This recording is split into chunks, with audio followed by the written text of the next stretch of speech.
And we're backtracking again because I am way behind on picks at this point.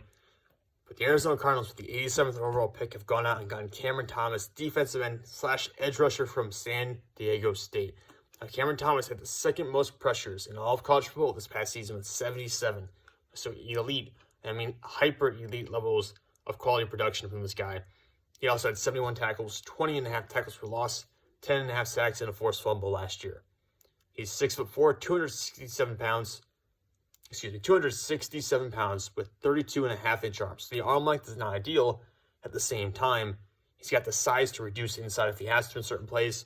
And with Arizona's defensive scheme, I imagine he'll get some snaps inside. Obviously not going to be playing an outside linebacker role, I don't think, alongside Devon Kennard and Marcus Golden. So it'll be interesting to see how they line him up and where in the formation he's taking snaps from. But yeah, Will Anderson from Alabama was the only player who had more pressures this past year than Cameron Thomas. So that's huge to begin with.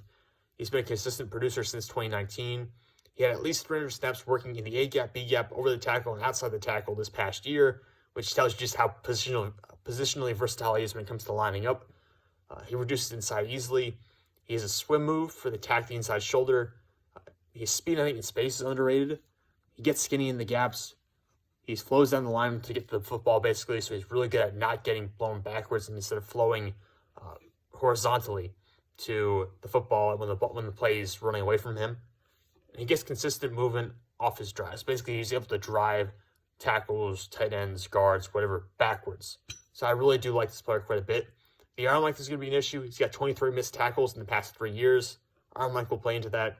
He had 6 penalties in 2021. He needs to cut those in half at least. His pad level tends to get a little bit too high, and part of that is because he's not a natural bender. He can't really bender on the edge, unfortunately. He kind of has to play through guys. That being said, I still like Cameron Thomas quite a bit, and for where this happened to be on the board, I mean, I had Cameron Thomas much higher than this on my big board. I can almost guarantee it. I had him at 65th overall, so this is an excellent get for the Arizona Cardinals.